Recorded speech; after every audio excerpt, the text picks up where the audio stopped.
Welcome to నా news. ముందుగా headlines చూద్దాం. కీలక నిర్ణయాల దిశగా కొనసాగుతున్న ఏపీ కేబినెట్ భేటీ సమావేశం. ఉద్యోగాలు, మౌలిక వస్తువులపై కీలక అజెండాలతో సమావేశం. మున్సిపల్ ఆస్తుల లీజ్ సవరణలకు కేబినెట్ గ్రీన్ సిగ్నల్ సూచనలు. రాష్ట్ర అభివృద్ధికి కీలక నిర్ణయాలు తీసుకునే దిశగా చర్చలు. బీజేపీపై తీవ్ర వ్యాఖ్యలు చేసిన మంత్రి సీతక్క.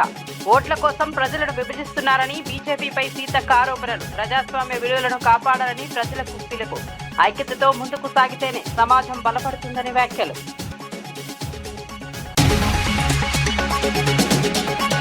ఓటర్ల తొలగింపుపై కుట్రలు జరుగుతున్నాయంటూ పొన్నం ఆరోపణలు. పూర్తి స్థాయిలో ఏజెంట్ల నియామకంతో ఓటర్ల రక్షణ చర్యలు, నకిలీ ఓట్లను అడ్డుకునే చర్యలు కొనసాగుతున్నాయని వెల్లడి. ప్రజాస్వామ్యాన్ని కాపాడేందుకు కార్యకర్తలు అప్రమత్తంగా ఉండాలని సూచన. ఏపీ విద్యా వ్యవస్థ అభివృద్ధిపై కాల్వ శ్రీనివాసు కీలక వ్యాఖ్యలు. విద్యారంగంలో విప్లవాత్మక మార్పులు జరుగుతున్నాయని వెల్లడి. విద్యార్థుల భవిష్యత్తుకు ప్రభుత్వం తీసుకుంటున్న నిర్ణయాలు కీలకమని వ్యాఖ్య. దేశానికి ఆదర్శంగా ఏపీ విద్యా వ్యవస్థ నిలుస్తుందని విశ్వాసం. తెలంగాణ డీజీపీగా బాధ్యతలు స్వీకరించిన సివి ఆనంద్ కీలక వ్యాఖ్యలు. ప్రజల భద్రతే ప్రధాన లక్ష్యమని స్పష్టం చేసిన డీజీపీ సివి ఆనంద్. మావోయిజం తగ్గుతున్న నేపథ్యంలో పోలీస్ విధానాలపై దృష్టి. లొంగిపోయిన వారికి పునరావాసం మంచి ఫలితాలనిస్తుందని వ్యాఖ్య. ఏపీ కేబినెట్ భేటీ కొనసాగుతోంది. ఉద్యోగాలు, మౌలిక వస్తువులు, వ్యవసాయం, పట్టణాభివృద్ధి పెట్టుబడులపై కీలక నిర్ణయాలు తీసుకోనుంది. 20కి పైగా అజెండా అంశాలకు ఆమోదం తెలపనున్నట్లు సమాచారం. మున్సిపాలిటీ ఆస్తుల లీజ్ రెన్యువల్, అద్దె విధానాల సవరణలకు గ్రీన్ సిగ్నల్ ఇవ్వనుంది. పట్టణ స్థానిక సంస్థల్లో మ్యూటేషన్ ఛార్జీలను ఒకే విధంగా అమలు చేసే చట్ట సవరణపై కూడా నిర్ణయం తీసుకోనుంది. అభివృద్ధి కార్యక్రమాలకు వేగం పెంచే చర్యలపై చర్చ జరుగుతోంది.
నల్గొండ జిల్లా కోత్ముంతల్ పహాడాలో 200 కోట్లతో young India integrated residential school నిర్మాణానికి శంకుస్థాపన చేశారు. మంత్రి కోమటిరెడ్డి వెంకటరెడ్డి, మండలి చైర్మన్ గుత్తా సుఖేందర్ రెడ్డి, ఎమ్మెల్యే బాలునాయక్ పాల్గొన్నారు. కాంగ్రెస్ ప్రభుత్వం అన్ని విభాగాల్లో అభివృద్ధి సాధిస్తోందని తెలిపారు.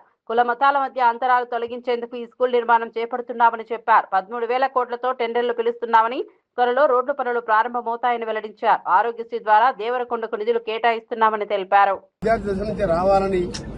అది కూడా అన్ని వసతులతోని యంగ్ ఇండియా ఇంటర్నేషనల్ అంటే ఏం చేసామంటే, ఇంటర్నేషనల్ ఎందుకు పెట్టాం, అంతర్జాతీయ ప్రమాణాలతో 1000 మంది ఒకటేసారి డైనింగ్ హాల్ తినే విధంగా, ఒకటేసారి క్రికెట్ గ్రౌండ్ కానీ, ప్లే గ్రౌండ్, ఫుట్బాల్ గ్రౌండ్స్ కానీ, 2,560 మంది స్టూడెంట్స్, స్టాఫ్ క్వార్టర్స్ కూడా అన్నలోనే ఉండి అన్ని విధాల వసతులతో దేశంలో ఎక్కడ లేని విధంగా, అసలు ఏ దేశంలో ఏ రాష్ట్రం కూడా ఇది ఆలోచన కూడా చేయలేదు. మేము మా ముఖ్యమంత్రిగా విద్యాశాఖ మంత్రిగా మనము చదివిస్తే ఆ అబ్బాయి ఆ కుటుంబంతో పాటు ఆ గ్రామంతో పాటు అభివృద్ధిలో ఉంటుంది. చదువుతోనే అభివృద్ధి సాధ్యమని అంబేద్కర్ రాజ్యాంగంలో రాసిండు. మీరు ఏం చేసినా సరే రాబో కాలంలో ప్రతి ఒక్కరికి విద్యను అందించాలి, అప్పుడే నిజమైన స్వతంత్రం వచ్చినట్టని అంబేద్కర్ గారు రాజ్యాంగంలో రాసిన మాట. దాన్ని ఇవాళ నిజం చేస్తూ మా ముఖ్యమంత్రి గారు ఇవాళ మేమందరం కూడా కట్టుబడి పనిచేస్తున్నాం. ఇక్కడ భువనగిరి మంచి ప్లేస్, మన మల్లెపల్లి దేవరకొండ మధ్యలో బాలునాయక్ గారు మంచి ప్లేస్ సెలెక్ట్ చేసి ఈ రెండు టౌన్లు ట్విన్ సిటీస్ గా ఉన్నాయి. ఈ ఫ్యూచర్ లో రెండు కలిసే విధంగా మంచి స్థలం ఎంపికల్లో కొద్దిగా ఆలస్యమైన ఈరోజు పనులు కూడా మొదలైనట్టు లెక్క. ఈరోజు సాయంత్రంకి వెళ్ళి పనులు మొదలైతాయి. 15 నెలల్లో పూర్తి చేస్తాం.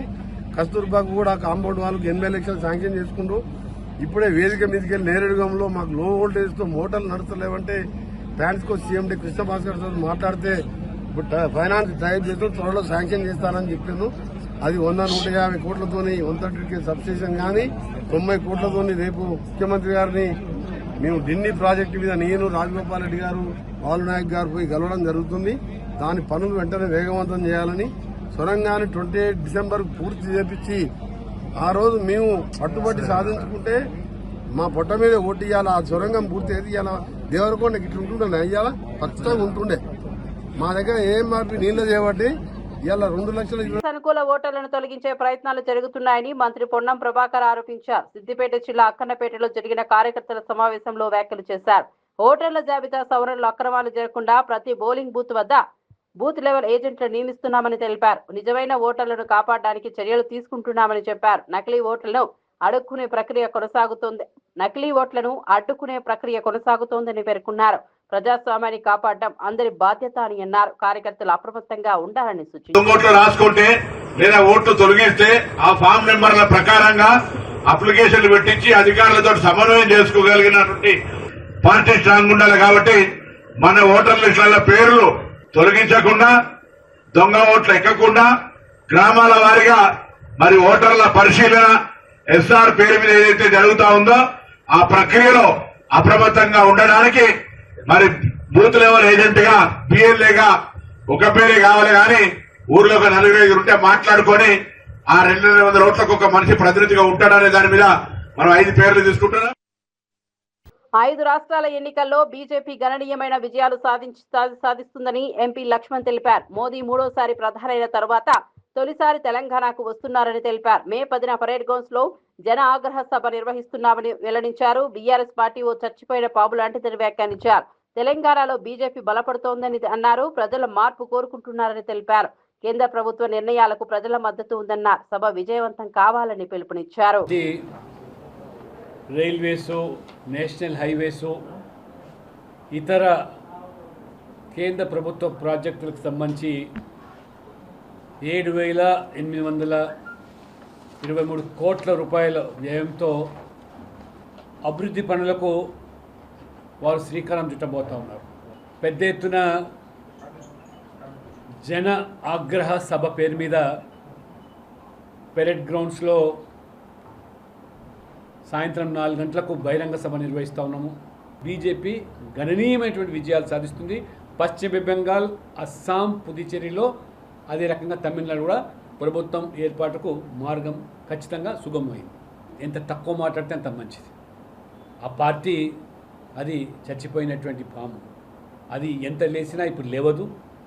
ఒక ప్రతిపక్ష నాయకుడిగా ప్రజలు నమ్మకంతో ప్రతిపక్ష పాత్రను కల్పిస్తే కనీసం అసెంబ్లీకి రాకుండా, ప్రజల సమస్యలను కూడా ప్రస్తావించకుండా, ప్రజా సమస్యల మీద ప్రభుత్వం నిలదీయకుండా ఏ రకంగా వారు ఇక్కడ కూడా మ్యాచ్ ఫిక్సింగ్ ద్వారా ఒకరికొకరు లోపాయికారిగా సహకరించుకుంటూ వాళ్ళ తెలంగాణలో కూడా బీజేపీ అజయ శక్తిగా మారుతుందని చెప్పి దొడిదారిన అడ్డుకునే కుట్రలు పడుతున్న విషయాన్ని తెలంగాణ ప్రజలు కూడా గమనిస్తూ ఉన్నారు. తెలంగాణ ఉద్యమ సందర్భంలో తెలంగాణ ప్రజల ఆకాంక్షలకు అనుగుణంగా ఉద్యమంలో పనిచేసాం తప్పితే ఏ ఎన్నికల్లో కూడా, స్థానిక ఎన్నికల, సంస్థల ఎన్నికల్లో కానీ, అసెంబ్లీ కానీ, పార్లమెంట్ ఎన్నికల్లో కూడా ఏనాడు కూడా ఆ పార్టీతో పొత్తు పెట్టుకునే దాఖలాలు లేవు. ఖచ్చితంగా మేము ఒంటరిగానే పోటీ చేస్తాం.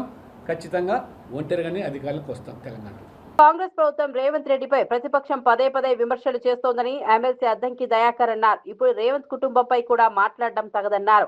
కేటీఆర్ ను సొంత చెల్లెలే పట్టించుకోని పరిస్థితి ఉందని వ్యాఖ్యానించారు. కేసీఆర్ 2 నెలల్లో వ్యవస్థలను కూల్చివేశారని తెలిపారు. ప్రతిపక్షం రాజకీయ లాభాల కోసం విమర్శలు చేస్తోందని మండిపడ్డారు. ప్రజలు వాస్తవాలను గుర్తించాలన్నారు. ప్రభుత్వం అభివృద్ధి కార్యక్రమాలతో ముందుకు సాగుతోందని చెప్పారు. రాసిచ్చిందని చదువుడు తప్పితే కేటీఆర్కి ఏమర్థమవుతుంది? మొన్న మీ చెల్లె చెప్పింది కదా, లైట్గా తీసుకొని ఏంది కూరలో కరివేపాకులాగా ఇట్లా పట్టించుకోని పరిస్థితి నీకు ఉన్నది.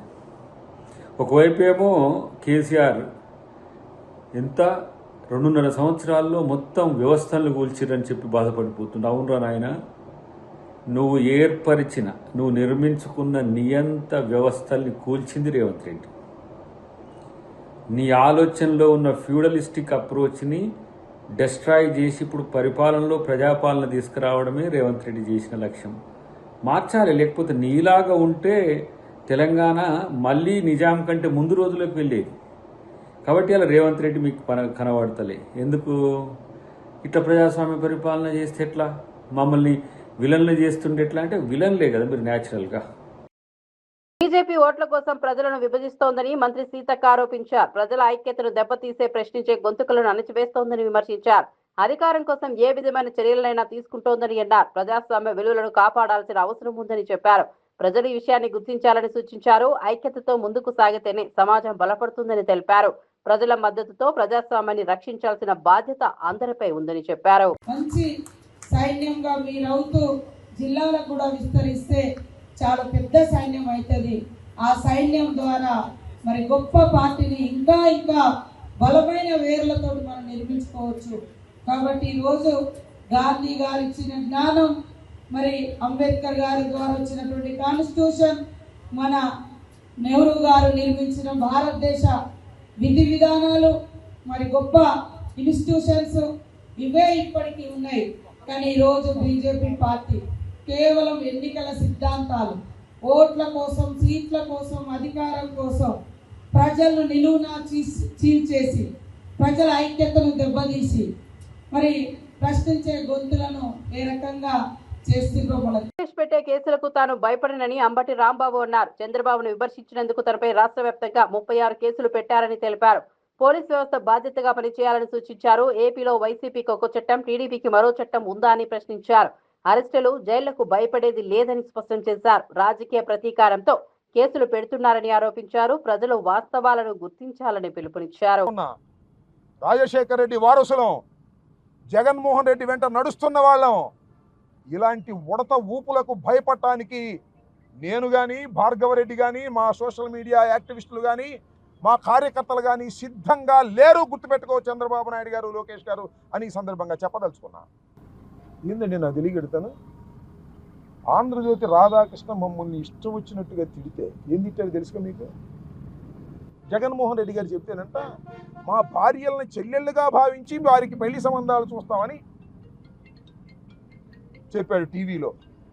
దాని మీద 175 పోలీస్ స్టేషన్స్లో మేము కంప్లైంట్ ఇచ్చాం. కేసు రిజిస్టర్ చేశారా? చేయరు.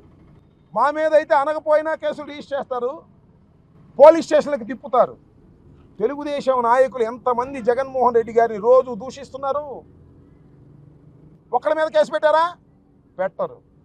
మా మీద మాత్రం కేసులు పెడతారు, తిప్పుతారు. మమ్మల్ని భయపెట్టాలని చూస్తారు. మేము భయపడతామా చెప్పని అడుగుతా ఉన్నా. అంటే ఏమండి చంద్రబాబు నాయుడు గారు, లోకేష్ గారు, ఏమండి డీజీపీ గారు, వాళ్ళకు ఒక ఐపీసీ, మాకు ఒక ఐపీసీ ఉందా? 2 ఐపీసీలు ఉన్నాయా? ఇండియన్ పీనల్ కోడ్స్, దాని ఏదో బిఎన్ఎస్ఎస్గా మార్చారు. వాళ్ళు నేరాలు చేస్తే కేసులు రిజిస్టర్ చేయరు, మేము నేరాలు చేయకపోయినా కేసులు రిజిస్టర్ చేస్తారు. వాళ్ళకు ఒక చట్టం, మాకు ఒక చట్టం. నేను అడుగుతా ఉన్నా, డీజీపీ గారిని అడుగుతా ఉన్నా, టోటల్గా ఐపీఎస్ ఆఫీసర్ని అడుగుతా ఉన్నా, ధర్మమేనా ఇది? మీరు ఇలాంటి అన్యాయాలు, అక్రమాలు చేయటం సమంజసమేనా? అమరావతిలో ఎన్టీఆర్ భవన్లో ఎమ్మెల్యే కాల్వ శ్రీనివాసరావు మీడియా సమావేశం నిర్వహించారు. రాష్ట్ర విద్యా వ్యవస్థ సరైన నాయకత్వంలో అద్భుతంగా అభివృద్ధి చెందుతోందని తెలిపారు. విద్యారంగంలో విప్లవాత్మక మార్పులు చోటు చేసుకుంటున్నాయని అన్నారు. విద్యార్థుల భవిష్యత్తును దృష్టిలో ఉంచుకుని ప్రభుత్వం తీసుకుంటున్న నిర్ణయాలు మంచి ఫలితాలు ఇస్తున్నాయని చెప్పారు. రాబోయే రోజుల్లో ఏపీ విద్యారంగం దేశానికి ఆదర్శంగా నిలుస్తుందని విశ్వాసం వ్యక్తం చేశారు. అభివృద్ధి కార్యక్రమాలు కొనసాగుతున్నాయని తెలిపారు. పిల్లల ప్రోగ్రెస్ కార్డులు ఆ క్లాస్ టీచరు ఆ తల్లిదండ్రుల దగ్గర కూర్చొని ఆ పిల్లల నడవడిక, క్రమశిక్షణ, వాళ్ళ బలాలు, బలహీనతలు, పాఠ్యాంశాల్లో వాళ్ళు సాధిస్తున్న ప్రగతి, చూపిస్తున్న ప్రతిభ, వీటన్నిటినీ తల్లిదండ్రులకు విశదీకరించి తెలియజెప్పడం వల్ల తల్లిదండ్రులు కూడా పిల్లలలో ఉన్న లోపాలను సరిదిద్దే ప్రయత్నం చేయడం వల్ల మంచి పౌరులుగా ఎదగడంతో పాటు ఉత్తీర్ణత శాతం ప్రభుత్వ పాఠశాలల్లో పెరగడానికి ఈ పీటీఎంలు దోహదపడ్డాయనే దాంట్లో ఎంత మాత్రము అతిశయోక్తి లేదనే విషయాన్ని కూడా ఈ సందర్భంగా నేను మనవి చేస్తూ ఉన్నా. ఎందుకంటే ఒక యువ నాయకుడు ఉన్నత విద్యాభ్యాసం చేసి తన కుటుంబ వ్యాపార కార్యకలాపాల్లో కొంతకాలం ఉండి రాజకీయాల్లో ప్రత్యక్షంగా వచ్చిన తర్వాత మంత్రిగా సమర్థవంతంగా పనిచేయడంతో పాటు ఈరోజు రెండోసారి విద్యాశాఖ ఒక సవాలుగా తీసుకొని ఆ శాఖను, ఎందుకంటే చాలామంది మానవ వనరుల శాఖ అంటేనే భయపడే పరిస్థితి, అట్లాంటి శాఖను ఒక సవాలుగా తీసుకొని విద్యా ప్రమాణాలను మెరుగుపరిచే దిశగా నారా లోకేష్ బాబు గారు చేస్తున్న కృషి నవ సమాజ నిర్మాణంలో ప్రశంసనీయమైన పాత్రను పోషిస్తూ ఉంది అనే దాంట్లో ఎలాంటి సంశయము లేదనే విషయాన్ని నేను మీకందరికీ మనవి చేస్తూ ఉన్నా. ఎందుకంటే రాష్ట్రంలో కులగణన నిర్వహించడం ద్వారా బీసీలకు సరైన న్యాయం జరుగుతుందని ప్రభుత్వ సలహాదారు వి హనుమంతరావు తెలిపారు. గాంధీ భవన్ లో జరిగిన మీడియా సమావేశంలో మాట్లాడారు. బీసీల జనాభా ప్రాతిపదికన రిజర్వేషన్లు పెంచేందుకు ప్రభుత్వం సిద్ధంగా ఉందన్నారు. ఇందుకోసం కులగణన కీలకమని పేర్కొన్నారు. కాంగ్రెస్ ప్రభుత్వం బీసీల సంక్షేమానికి కట్టుబడి ఉందని తెలిపారు. గత ప్రభుత్వాలు వారిని కేవలం ఓటు బ్యాంకుగా మాత్రమే చూశాయని విమర్శించారు. సమానత్వం కోసం ఈ చర్యలు అవసరమని అన్నారు. అందరూ రాజకీయాల్లో రావడంతో కోట్లు సంపాదిస్తారు, కానీ ఆయన నీతి నిజాయితీ పడు చదువుకున్నటువంటి ఆర్థికవేత్త, 2 సార్లు ఏఐసిసి అధ్యక్షుడుగా, అదేవిధంగా రాష్ట్రానికి ముఖ్యమంత్రి అయిన వ్యక్తి. ఆయనకు తప్పనిసరిగా న్యాయం జరగాలని, నేను ఆయన స్మృతి భవన్ కట్టియాలని చాలా రోజుల నుంచి ఆలోచన చేస్తున్నా. అదే చంద్రబాబు గారు ముఖ్యమంత్రిగా ఆయనను అడిగాను, అదేవిధంగా ఎవరు పవన్ కళ్యాణ్ కూడా అడిగాను. ఈ డబ్బులు ఉపయోగపడి ఆడ ఏది స్మృతి భవన్ కట్టియడానికి 1 సంవత్సరం పూర్తిగా హనుమాన్ వైశాల, ఇంకో సంవత్సరం పూర్తిగా దామోదర సంజీవ్ గారి ట్రస్ట్ చైర్మన్కి ఇవ్వడం జరుగుతుంది. ఏదైనా నాకు తప్పనిసరిగా ఒక న్యాయం జరుగుతుందనేది నా ఉద్దేశం. నేను అడిగింది ఏది, రాజ్యసభ కావాలన్నా, అసెంబ్లీలో పార్లమెంట్లో టికెట్ కావాలని 2 సార్లు ఖమ్మం నుంచి ప్రయత్నం చేశా. రాజీవ్ గాంధీ గారు నా మీద అభిమానంతో ఆ రోజులలో యాజ్ ఎ ప్రైమ్ మినిస్టర్గా 2 సార్లు ఆ ప్రాంతానికి వచ్చాడు.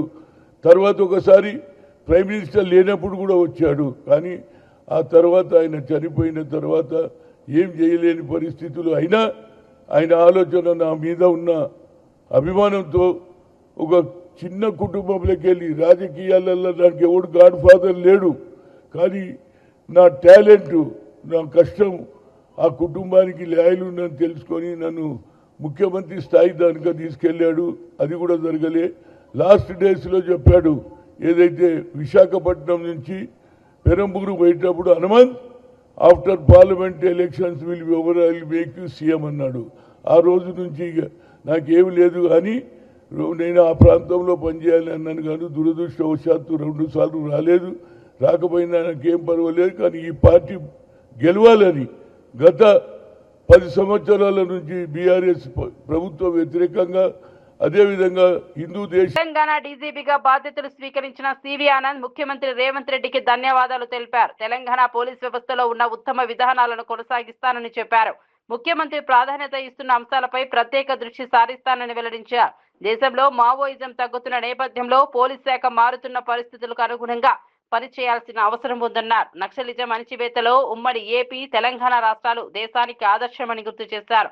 లొంగిపోయిన వారికి పునరావాసం కల్పించడం మంచి ఫలితాలనిచ్చిందన్నారు. ప్రజల భద్రతే ప్రధాన లక్ష్యమని స్పష్టం చేశారు. Areas which the Honorable Chief Minister has enumerated and has been discussing for the last 1 or 2 years. With the changing scenario, with the fall of Maoism in the country, we also need to reprioritize our activities. As you all know, the erstwhile state of AP and Telangana have been the pioneers in controlling this problem of Naxalism and Maoism. The famous AP model, or the Telangana model, is known to everyone. At the basis of it is the creation of organizations like Greyhounds and SIB to back the efforts of the district police forces. Along with the offensive, there was a parallel policy of surrender, rehabilitation, and giving employment opportunities to the surrendered Naxals and Maoists. So this is what has led to the control of the problem by the year 2008 or 2010 in the state. And now we see, due to the intense efforts of the Government of India, the problem in the country itself seems to be nearing an end. And through Operation Kagar, and also there's an extensive surrender and rehabilitation policy which has been put in place. So focusing on that, at the same time, now we see new issues taking up the attention of the police department. The problem of narcotics has become quite serious in the country and also in the state. That needs to be focused upon. Already a narcotics bureau called Eagle has been created. Srinivasa Ramanujan foundation ఆధ్వర్యంలో మంత్రి సీతక్కకు ఉత్తమ సేవా పురస్కారం అందించారు. ఈ సందర్భంగా మాట్లాడిన సీతక్క, వెంకయ్య నాయుడు జీవితం విద్యార్థులకు ఆదర్శమని తెలిపారు. విద్య మనిషి ఆత్మ గౌరవాన్ని పెంచుతుందని, ఎవరు దొంగలించలేని ఆస్తి చదివేనని అన్నారు. ములుగు జిల్లా 10వ తరగతి ఫలితాల్లో రాష్ట్రంలో ప్రథమ స్థానంలో నిలవడం ఆనందకరమని అన్నారు. విద్యార్థులు కష్టపడి చదివి ఉన్నత స్థాయికి చేరాలని సూచించారు. విద్యాభివృద్ధికి ప్రభుత్వం కట్టుబడి ఉందని వెల్లడించారు. ఈ అవార్డు తనపై మరింత బాధ్యత పెంచిందని తెలిపారు. మన పిల్లలకు మరి ఆర్ఫన్ స్కూల్లో ఉండే పిల్లలకు కొన్ని మంచి మాటలు చెప్పి స్టడీ మీద వాళ్ళు ఎంత ఎడ్యుకేషన్ అనేది ఎంత ఇంపార్టెంటో నా జీవిత చరిత్రలో చెప్పడం జరిగింది.